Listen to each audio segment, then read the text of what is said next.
Hello student, welcome to my study movement channel. आज मैं आपके सामने अभी तक जो भी चैप्टर चल रहा था उसका पूरा निचोड़ आपके सामने लेकर आई हूँ।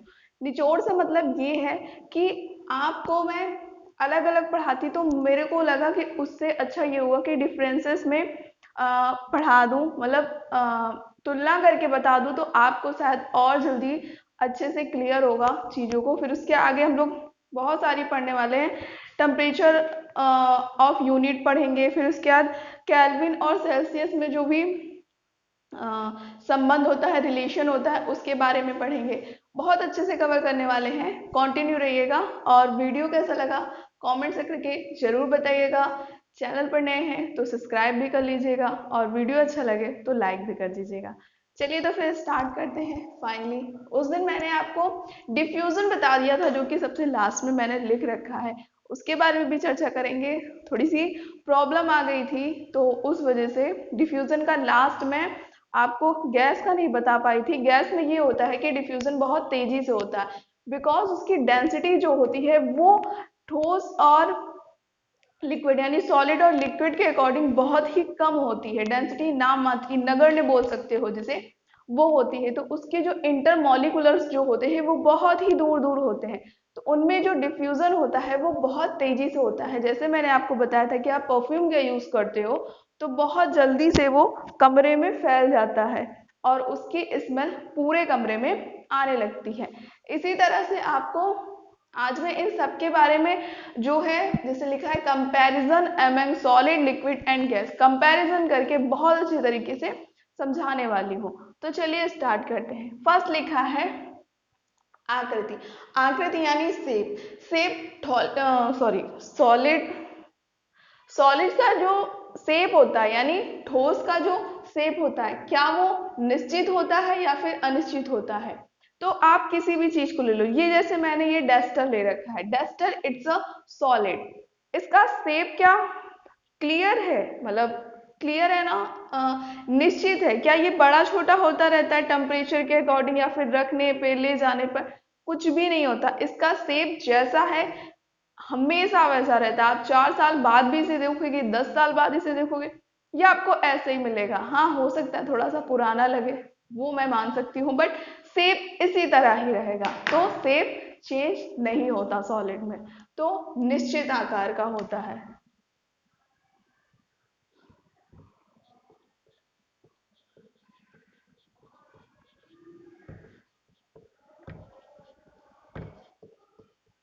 ठीक है। द्रव यानी लिक्विड। लिक्विड का क्या आकृति निश्चित होती है। आप पानी लेते हो ग्लास में तो वो तो ग्लास की आकृति ले लेती है, शेप ले लेता है। आप उसी पानी को ठंडा करने के लिए फ्रिज में लगाते हो बॉटल में भर के, तो वो तो बॉटल की आकृति ले लेता है। आप उसी पानी को बाल्टी में भरते हो, ठीक है, किस लिए?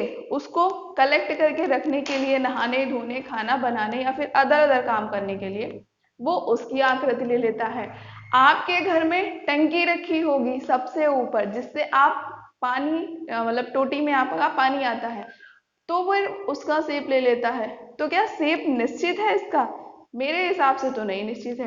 तो इसमें सॉलिड में शेप निश्चित होता है बट लिक्विड का शेप नहीं निश्चित होता है। तो आप लिख सकते हो निश्चित आकृति नहीं होती।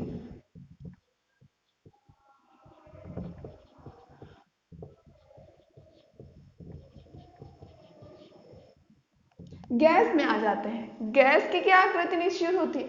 भाई इसकी जब लिक्विड की नहीं निश्चित होगी तो गैस का तो डिफ्यूजन और तेजी से होता है। कैसे उसकी आकृति निश्चित हो जाएगी? एलपीजी सिलेंडर, एलपीजी सिलेंडर में आप गैस भरते हो तो वो तो उसका शेप ले लेता है।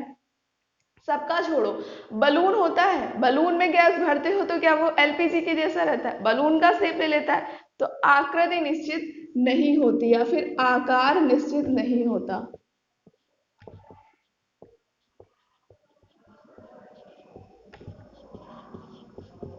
ठीक है। नेक्स्ट आ जाते हैं वॉल्यूम। वॉल्यूम यानी कि आयतन। आयतन यानी किसी भी चीज को आपने कितना ले रखा है, इससे आप समझ सकते हो। ठीक है, किसी भी चीज को आपने कितना ले रखा है। आयतन ठोस का, इसको मैंने जितने भी इसमें मॉलिक्यूल्स या फिर जो कुछ भी सामान इकट्ठा करके ले रखा था, तो ये निश्चित आकार निश्चित वॉल्यूम में ले रखा है कि नहीं। अगर मैं इसी शेप का दूसरा बनाऊंगी तो सेम वही मटेरियल लगेगा, उतना ही लगेगा इतना बड़ा बनाने के लिए, इसी तरह का सेम बनाने के लिए। Same in the sense same to same, सब कुछ उतना ही लगेगा। तो आयतन निश्चित होगा कि नहीं होगा, उसका वॉल्यूम निश्चित होगा, ऑब्वियस सी बात है निश्चित होगा। तो मैं सही गलत करके लगा देती हूँ, जिससे नहीं, चलो कोई ना, ऐसे ही लिख देती हूँ, निश्चित होता है।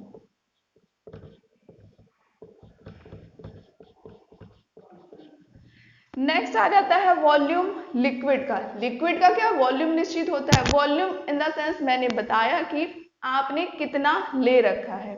ग्लास का वाटर, आप एक ग्लास में जो वाटर होगा जितना होगा उतना ही ले रखोगे ना, लेकिन अगर आप उसे बॉटल में डालते हो तो भी वो उतना ही रहेगा ना, ऐसा थोड़ी ना होगा। सेब भले ही बॉटल का ले ले लेकिन रहेगा तो उतना ही ना जितना आपने ग्लास में ले रखा था। ऐसा तो होगा नहीं कि बॉटल पूरी भर गई, नहीं होगा ना, बिल्कुल भी नहीं होगा। कैसे ही हो जाएगा, ग्लास जितना बड़ा है पानी उसमें उतना आएगा। बॉटल अगर आपकी बड़ी है तो पानी तो उसमें बॉटल में ज्यादा आएगा ना। तो आपका आयतन जो होता है वो निश्चित होता है। आपने जितना ले रखा है बॉटल में भी उतना ही आएगा, ग्लास में भी उतना ही आएगा, प्लेट में डालोगे तब भी उतना ही रहेगा। आयतन वॉल्यूम चेंज नहीं होता लिक्विड का, तो इसका भी निश्चित होता है।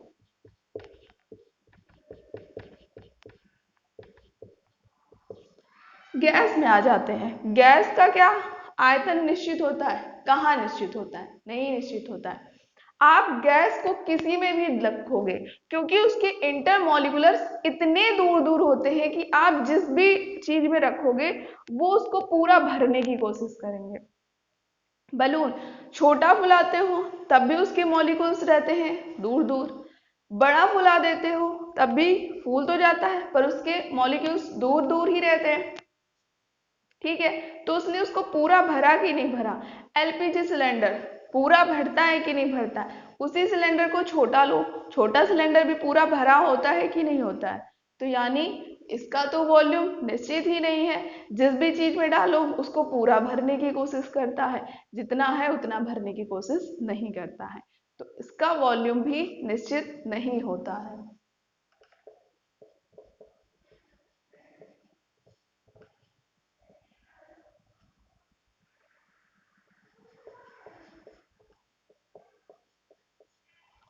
नेक्स्ट आ जाते हैं बहने का गुण। क्या ठोस बहेगा? अरे जब हीट करोगे तब बहेगा, अभी यहाँ हीटिंग की तो बात ही नहीं हो रही। सिंपल पूछ रहा है, क्या ये बह रहा है? नहीं बह रहा है। ये ठोस है, सॉलिड है, जैसे रख देती हूँ वैसे ही रखा रहता है। मैं 4 दिन बाद आती हूँ पढ़ाने तब भी वैसे रहता है, मैं नेक्स्ट डे आती हूँ तब भी वैसे रहता है, कुछ भी चेंज नहीं होता है। ठीक है, तो इसका जो बहने का गुण होता है वो इसमें नहीं होता। इस तरह से लगा दे रही हूँ ताकि जल्दी हो जाए। फिर आपका नेक्स्ट आ जाता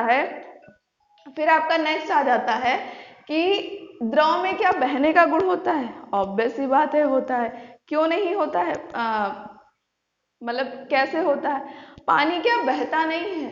नदी का पानी बहता नहीं है, बट ग्रेविटेशन में बहता है। ग्रेविटेशन इन द सेंस ऐसे नहीं है कि ऊपर से नीचे, सॉरी, नीचे से ऊपर जा रहा, ऊपर से ही नीचे आता है। ठीक है, तो इसमें बहने का गुण होता है। गैस में क्या बहने का गुण होता है? आप बता दो। हाँ भाई, क्यों? डिफ्यूजन होता है तो बहती इधर उधर फैलती तभी तो स्मेल आती है, तो बहने का गुण होता है। क्लियर? रिक्त स्थान या संपीड़ितता। संपीड़ितता मतलब कंप्रेसिबल। क्या ठोस को आप कंप्रेस कर सकते हो? इसको मैंने लिया, इसको मैं कंप्रेस कितना भी करूं, क्या दब रहा है? नहीं, तो इसमें संपीड़ितता नहीं होती है, या फिर बोल सकते हो बहुत कम होती है। लेकिन कुछ एक्सेप्शंस आते हैं जो संपीड़ित होते हैं, जैसे स्पंज। स्पंज में जो उसके छोटे छोटे उसमें छिद्र होते हैं, तो स्पंज को आप संपीड़ित कर सकते हो, बट वो काउंट इन द सेंस वो गिना इसी में जाता है कि वो सॉलिड है। और अगर आपको दिखाया जाएगा तो भी आप यही बोलोगे कि आपको इतनी सारी प्रॉपर्टीज थोड़ी ना देखनी होती हैं। देखा, हाँ भैया रखा है आकार, सही है, इट्स कॉल्ड अ सॉलिड। उसमें यहाँ पर ये थोड़ी ना देखते हो संपीड़ित हो रहा है नहीं हो रहा, अच्छा ये सारी क्वालिटी है, ऐसा थोड़ी ना होता है भाई, ये सब नहीं देखते हो। देखते हो, लेते हो, चलते बनते हो, लेकिन पेपर में चलते बनने का कोई सेंस नहीं, उसके लिए कोई जगह नहीं, पढ़ के जाओगे तभी सही कर पाओगे। द्रव में क्या संपीड़ितता होती है, बताओ भाई? होती है, गैस के अकॉर्डिंग कम होती है, बट ठोस के अकॉर्डिंग थोड़ी ज्यादा होती है। तो होती है बोल सकते हैं, थोड़ी होती है। और अगर गैस में बोले संपीड़ित, तो संपीड़ित तो हो रहा है ना। गैस में आप एलपीजी सिलेंडर में भर दो, फिर उसको दबाओगे तो नीचे जाएगा कि नहीं, क्योंकि उसके इंटरमोलिकुलर इतने दूर दूर से हैं। संपीड़ित कर दो, उसके मॉलिक्यूल्स पास में आ जाएंगे। तो इसमें भी संपीड़ितता होती है।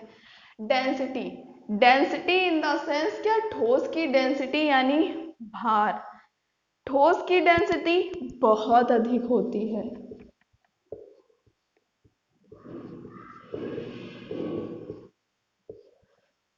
लिक्विड की डेंसिटी ठोस के अकॉर्डिंग कर कम, बट लिक्विड के गैस के अकॉर्डिंग, सॉरी, ठोस के अकॉर्डिंग तो डेंसिटी कम होती है, बट लिक्विड के अकॉर्डिंग ज्यादा होती है। ठीक है, समझ गए आप लोग? तो आप लिखो ठोस से कम और गैस से ज्यादा। गैस में क्या डेंसिटी होती है, गैस में डेंसिटी नाम मात्र की होती है, जो इसकी डेंसिटी यानी घनत्व होता है बहुत कम होता है, बहुत ही कम।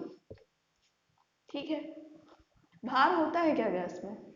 गुब्बारे को उछालते हो कितना वेट लगता है, बहुत ही कम लगता है। बर्थडे में लगाते होगे ना, बर्थडे सेलिब्रेट करते हो कि नहीं करते हो, कमेंट सेक्शन में बताओ जल्दी से। कणों के बीच आकर्षण बल, ठोस में जब उनके मॉलिक्यूल्स के बीच आकर्षण बल, अट्रैक्शन ज्यादा होता है, तभी तो वो जल्दी से टूटते नहीं है, आकार नहीं चेंज करते, शेप नहीं चेंज करते, वॉल्यूम उनका डिसाइड होता है।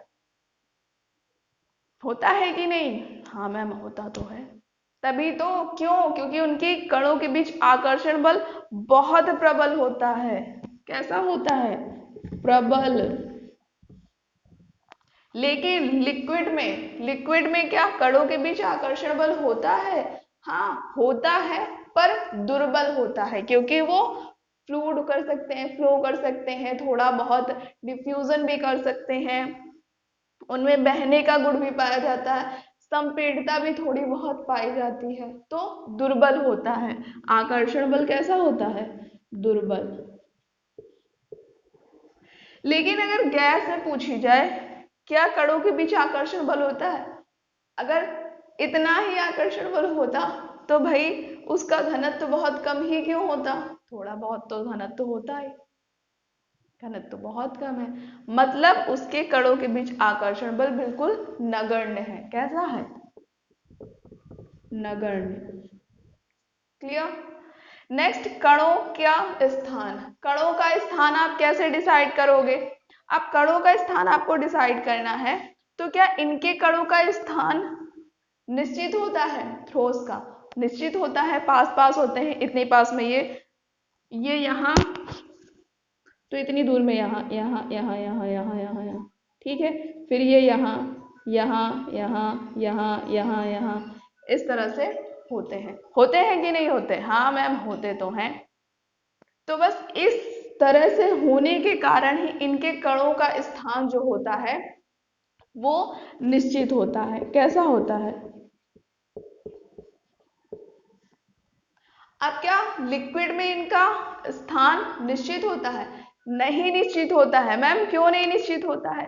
इसलिए नहीं निश्चित होता है, यानी अनिश्चित होता है, क्योंकि कोई यहाँ पर होता है, कोई यहाँ पर होता है, कोई यहाँ पर होता है, तो कोई यहाँ पर होता है, तो क्या निश्चित है? नहीं निश्चित है। सिंपल। नेक्स्ट आ जाते हैं गैस में। गैस में क्या निश्चित होता है? अरे मैम, जब द्रव में नहीं होगा तो गैस में तो सवाल ही नहीं उठता है।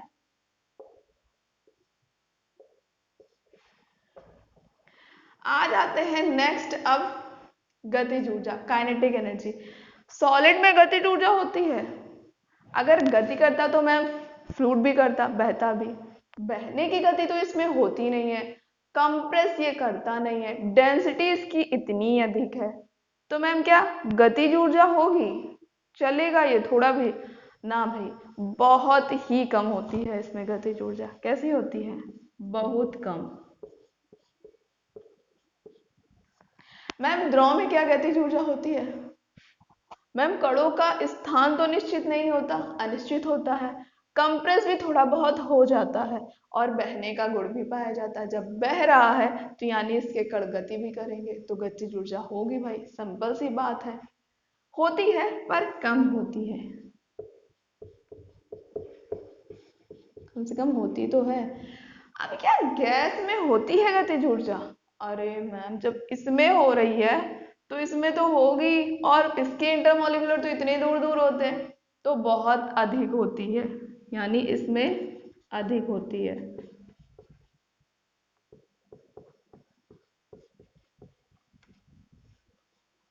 Last one, विशरण। विशरण क्या सॉलिड में होता है? न्यूनतम, बहुत ही कम, तो बोल सकते हो न्यूनतम। आंसर देने के लिए न्यूनतम। सॉरी, लिक्विड में होता है? लिक्विड में होता है डिफ्यूजन, धीरे धीरे होता है। जैसे पोटेशियम पर मैग्नेट को लो, वाटर लो, जाता तो है पर धीरे धीरे जाता है। आपका परफ्यूम थोड़ी ना है तुरंत फैल जाता है। हाँ, कैसे होता है? धीरे धीरे, और धीरे धीरे होता है, लिख लो। अगर आप इस टेबल को समझ गए ना तो क्वेश्चंस करने में प्रॉब्लम बिल्कुल ना आने वाली है। बहुत ही अच्छे से आप इसको समझो, क्योंकि मैं एक एक पॉइंट बहुत अच्छे से क्लियर करवा रही हूँ। क्योंकि अगर आपको मैं एक एक चीज पढ़ाती ना तो आप शायद डाउट में चले जाते, लेकिन इस टेबल को अगर आप अच्छे से याद कर लोगे ना तो बहुत सारी प्रॉब्लम्स आपकी सॉल्व हो जाएंगी। गैस में क्या विषण होता है? परफ्यूम तेजी से फैलता है तो अधिक तीव्रता से होता है, अधिक तीव्रता से होता है। समझ आया? Clear now? कोई भी डाउट हो तो आप कमेंट सेक्शन में कमेंट करिएगा, मैं पूरा फिर से आपको पढ़ाने के लिए तैयार हूँ। बट एक बार ही अगर नहीं समझ आया तो फिर से देखना। पुरानी वीडियोस जो मैंने 2 डाल रखे हैं उन्हें भी जरूर देखना, बिकॉज कहते नहीं है जब बेस नहीं मजबूत होगा तो ऊपर पढ़ने से कोई फायदा नहीं। मैं क्वेश्चंस भी कराऊंगी, कल परसों ये चैप्टर में एंड करके आपको 2 दिन बाद मैं क्वेश्चंस करवाऊंगी। आप खुद देखना क्वेश्चंस आपसे बन रहे हैं या नहीं बन रहे हैं। ठीक है, इसको मैं रफ करके अब सेल्सियस एंड केल्विन के बीच जो रिलेशन है उसके बारे में बात करती हूँ। ठीक है,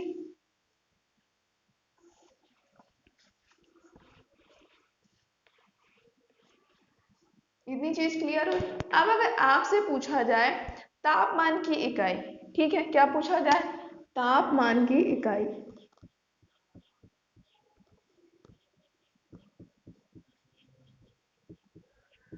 temperature, unit of temperature. Ma'am ये क्या होता है?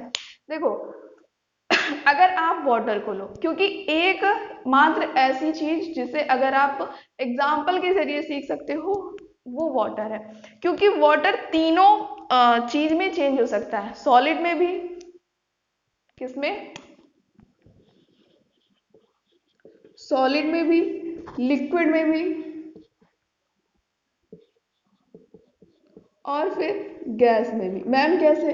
सॉलिड में आप ले लो आइस को, किसको ले लो? आइस के टुकड़े को। बड़ा ही गंदा सा बन रहा है, एक मिनट।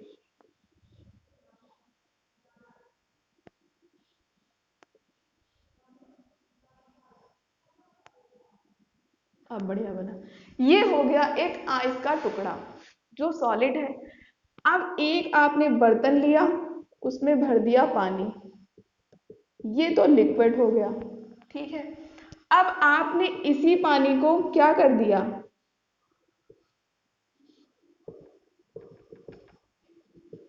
हीट कर रहे हो, क्या कर रहे हो, हीट कर रहे हो, तो इसमें कुछ वाष्प बनेगी, स्ट्रीम बनेगी,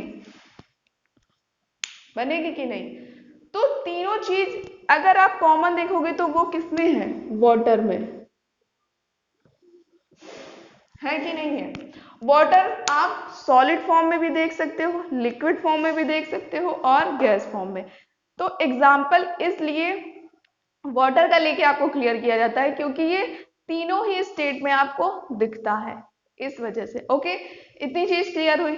अब हम बात करते हैं कि टेम्परेचर की यूनिट पे जो बात करने वाले थे उस पे बात करते हैं। अब टेम्परेचर की यूनिट किस तरह से डिसाइड की जाती है। आप किसी भी चीज को लिखते हो तो डिग्री और सेल्सियस में लिखते हो। हाँ मैम, डिग्री सेल्सियस में तो लिखते हैं हम। अगर डिग्री सेल्सियस यानी तापमान की एसआई यूनिट पूछी जाए तो आप क्या बताओगे, तो तापमान की एसआई यूनिट क्या होती है, केल्विन, जिसे आप के से डिनोट करते हो, क्या होती है, केल्विन होती है। हाँ मैम, चलिए पता चल गया। तो केल्विन को, डिग्री को तो आप इस तरह से लिखते हो, डिग्री जैसे 45 डिग्री, 60 डिग्री, केल्विन को इस तरह से लिखते हो। इतनी चीज क्लियर है। हाँ मैम, ये तो हमें पता है मैम, ये बेसिक चीजें हैं। अगर आपसे पूछा जाए कि जल का हिमांक बिंदु, हिमांक किसको बोलोगे, हिमांक,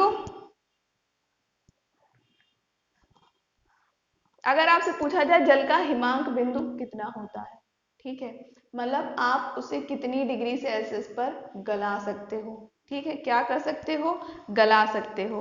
तो हिमांक बिंदु आप भाई गलाओगे कैसे, ये बता दो। सॉरी, हिमांक बिंदु होता है फ्रीजिंग पॉइंट। क्या होता है, फ्रीजिंग। आप कब उसको जमा सकते हो, जमाने पे आप उसको जितना ज्यादा ठंडा करोगे तभी वो चीज जमेगी। आइस आपके कब जमती है, जब आप उसको ठंडे टेम्परेचर में रखते हो वाटर को, तब वो जमना शुरू होती है। तो यानी अगर आपसे पूछा जाए कि इसका जो होगा हिमांक बिंदु, यानी